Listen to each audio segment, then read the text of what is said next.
आज नए संसद भवन में हम सब मिलकर के नए भविष्य का श्री गणेश करने जा रहे हैं।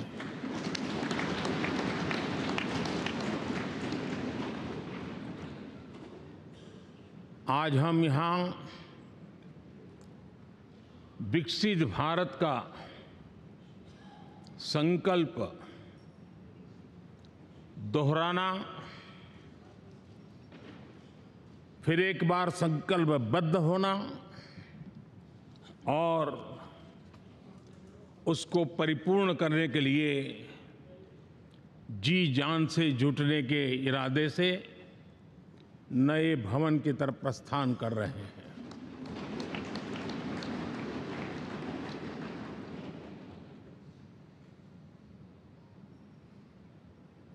सम्माननीय सभागृह, ये भवन और उसमें भी ये सेंट्रल हॉल एक प्रकार से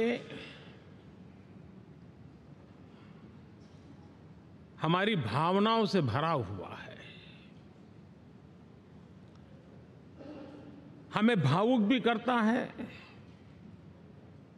और हमें हमारे कर्तव्य के लिए प्रेरित भी करता है। आजादी के पूर्व ये खंड एक प्रकार से लाइब्रेरी के रूप में इस्तेमाल होता था, लेकिन बाद में संविधान सभा की बैठक यहाँ शुरू हुई और उन संविधान सभा की बैठकों के द्वारा गहन चर्चा विचारणा कर करके हमारा संविधान यहीं पर आकार लिया। यहीं पर 1947 में अंग्रेजी हुकूमत ने सत्ता हस्तांतरण किया, उस प्रक्रिया का भी साक्षी हमारा ये सेंट्रल हॉल है। इसी सेंट्रल हॉल में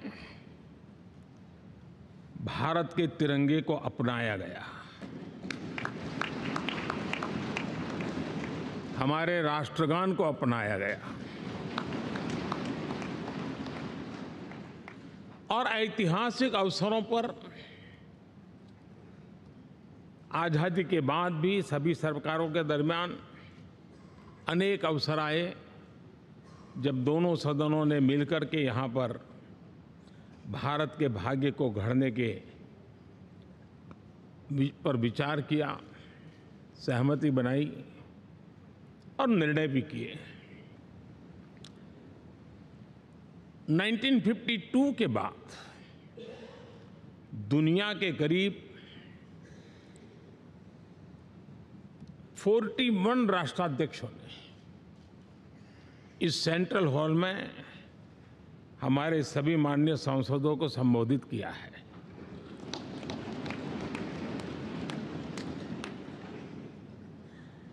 हमारे राष्ट्रपति महोदयों के द्वारा 86 बार यहाँ संबोधन किया गया है।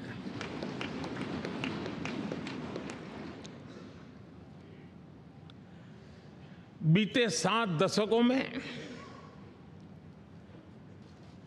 जो भी साथी इन जिम्मेवारियों से गुजरे हैं, जिम्मेवारियों को संभाली है, अनेक कानूनों, अनेक संशोधन और अनेक सुधारों का हिस्सा रहे हैं। अभी तक लोकसभा और राज्यसभा ने मिलकर करीब करीब 4000 से अधिक कानून पास किए हैं।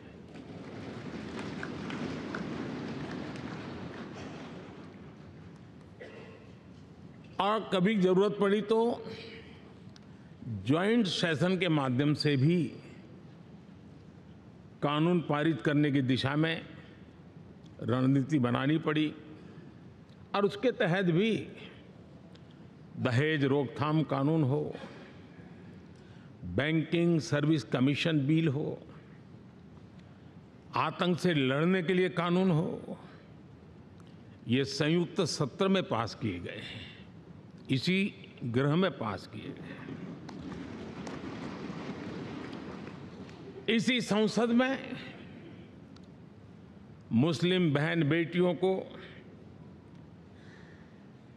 न्याय की जो प्रतीक्षा थी, शाहबानो केस के कारण कुछ गाड़ी उल्टी पार्टी पर चढ़ गई थी, इसी सदन ने हमारी उस गलतियों को ठीक किया और 3 तलाक विरुद्ध कानून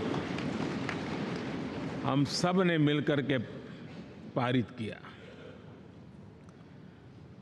संसद ने बीते वर्षों में ट्रांसजेंडर को न्याय देने वाले कानूनों का भी निर्माण किया। इसके माध्यम से हम ट्रांसजेंडर के प्रति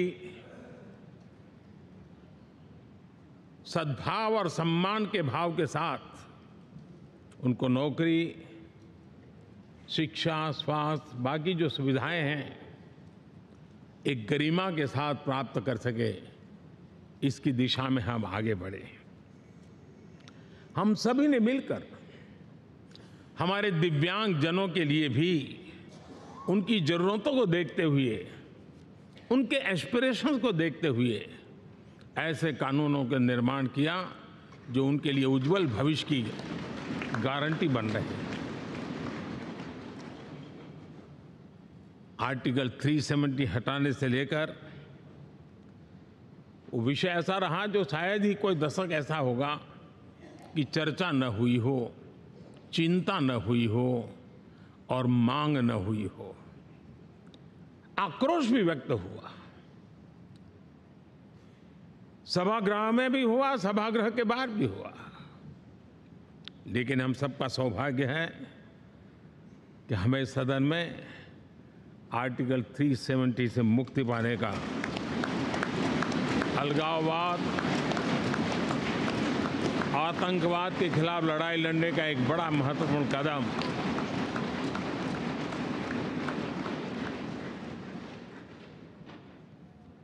और इस महत्वपूर्ण काम में माननीय सांसदों की, संसद की बहुत बड़ी भूमिका है। जम्मू कश्मीर में इसी सदन में निर्मित हुआ संविधान हमारे पूर्वजों ने दिया हुआ वो महामूल्य दस्तावेज जम्मू कश्मीर में लागू करते हैं तो इस मिट्टी को प्रणाम करने का मन करता है। आज जम्मू और कश्मीर शांति और विकास के रास्ते पर चलने के लिए प्रतिबद्ध हुआ है और नए उमंग, नए उत्साह, नए संकल्प के साथ जम्मू कश्मीर के लोग आगे बढ़ने का कोई मौका अब छोड़ना नहीं चाहते हैं। ये दिखाता है कि संसद के सदस्यों ने मिलकर के संसद के भवन में कितने महत्वपूर्ण काम किए हैं।